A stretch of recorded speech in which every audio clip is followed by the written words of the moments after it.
سورہ نساء آیت نمبر 129 سے 130۔ بسم اللہ الرحمن الرحیم۔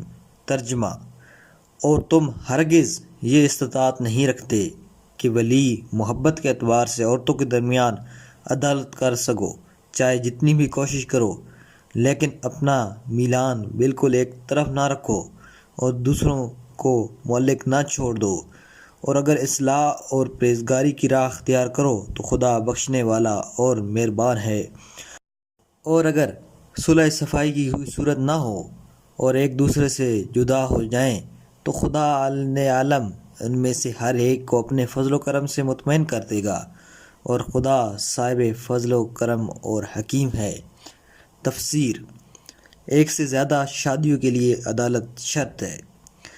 گزشتہ آیت کے آخر میں جس جملے میں احسان، تقویٰ اور پرہیزگاری کا حکم دیا گیا ہے وہ شوہروں کے بارے میں ایک طرح کی دھمکی بھی ہے، اور انہیں اپنی بیویوں کے بارے میں رائے عدالت سے تھوڑا سا انحراف بھی نہیں کرنا چاہیے۔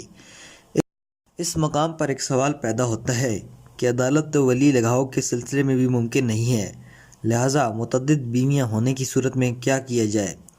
زیر بحث آیت اس سوال کے جواب میں کہتی ہے، محبت کے حوالے سے تو بیویوں کے درمیان عدالت ممکن نہیں ہے، چاہے اس کے لیے کتنی بھی کوشش کیوں نہ کی جائے۔ وَلَوْ خَرِجْتُمْ سے معلوم ہوتا ہے کہ مسلمانوں میں کچھ افراد ایسے بھی تھے جو اس سلسلے میں بہت کوشش کرتے تھے۔ شاید اس کی وجہ اسی صورت کی آیت نمبر 3 تھی جس میں فرمایا گیا تھا، یعنی اگر تم اس بات سے ڈرو کہ تم عدل قائم نہیں کر سکو گے تو ایک ہی پر اکتفا کرو۔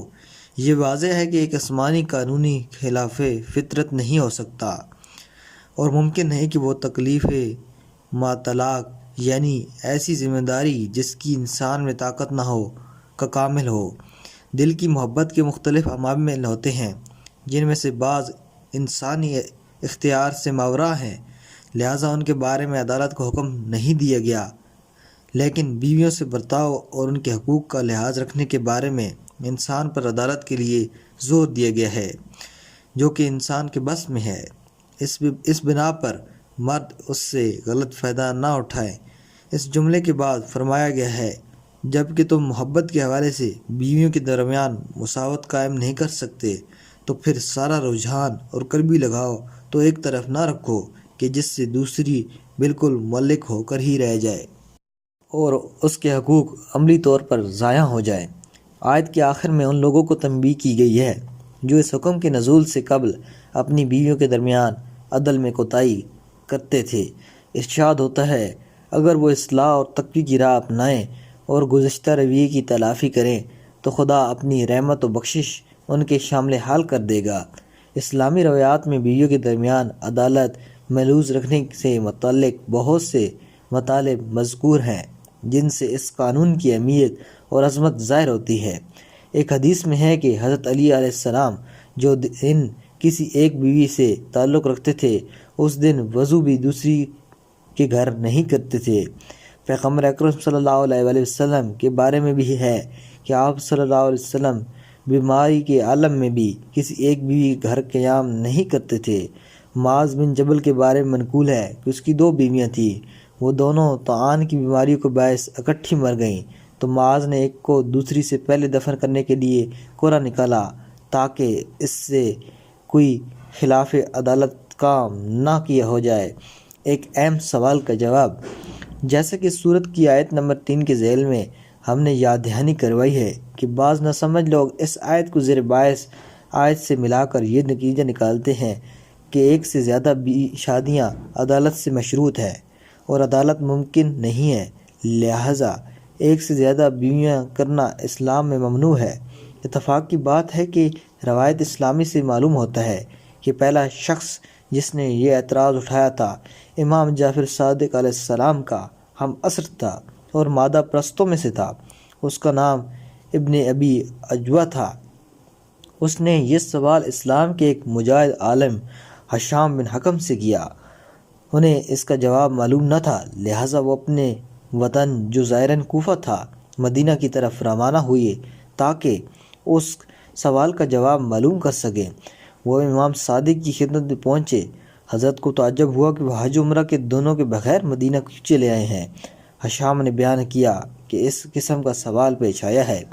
امام نے جواب فرمایا، سورہ نساء کی 3 آیت میں عدالت سے مراد نان و نفقہ اور حقوق زوجیت کا لحاظ رکھنا اور برتاؤ ہے، لیکن آیت 129 میں عدالت جسے امر محل شمار کیا گیا ہے، ولی لگاؤ اور میلان میں عدالت ہے، اس لیے تعداد ازواج شرائط اسلامی کے احترام کی صورت میں ممنوع ہے، نہ محال۔ حشام سفر سے لوٹ کر آئے اور جواب ابن ابی عجوہ کو پیش کیا تو اس نے قسم کھا کر کہا، یہ جواب خود تمہاری طرف سے نہیں ہے۔ واضح ہے کہ اگر 2 آیات میں عدالت کا الگ الگ مفہوم بیان کرتے ہیں تو یہ آیت میں موجود واضح قرینے کی بنا پر ہے۔ محل باعث آیت میں صریحاً فرمایا گیا ہے کہ تمام قلبی لگاؤ ایک بیوی کی طرف نہ رکھو، لہذا 2 بیویاں ہونا جائز شمار کیا گیا ہے، زیادہ سے زیادہ اس شرط کے ساتھ کہ عملی طور پر ان میں سے کسی پر ظلم نہ ہو، اگرچہ ولی لگاؤ میں فرق ہے۔ نیز اسی صورت کی آیت 3 میں سرات کے ساتھ 1 سے زیادہ شادیوں کی اجازت دی گئی ہے۔ پھر بعد کی آیت میں اس حقیقت کی طرف اشارہ کیا گیا ہے کہ اگر ازدواجی زندگی کو باقی رکھنا طرفین کے لیے مشکل ہو گیا ہے اور ایسی وجوہ پیدا ہو گئی ہے کہ جن سے افق حیات ان کے لیے تاریک ہو گئی ہے اور کسی طرح مسلط نہیں ہو سکتی، تو وہ مجبور نہیں ہے کہ ایسی ازدواجی زندگی کو باقی رکھیں اور آخر دم تک خانگی زندان کے ماحول میں تلخ کامی سے رہیں، بلکہ وہ ایک دوسرے سے علیحدگی اختیار کر سکتے ہیں۔ ایسے عالم میں انہیں چاہیے کہ جرأت سے اقدام کریں اور آنے والے حالات سے خوف زدہ نہ ہوں، کیونکہ اگر وہ ان حالات میں ایک دوسرے سے الگ ہو جائیں تو خداوند تبارک دونوں کو اپنے فضل و کرم سے مطمئن کر دے گا، اور امید ہے کہ بہتر جیون ساتھی اور روشن تر زندگی ان کے انتظار میں ہو، کیونکہ خدا کی حکمت امیز رحمت بہت وسیع ہے۔ وَقَانَ اللَّهَ وَاسِعًا حَكِيمًا۔ والسلام علیکم ورحمۃ اللہ۔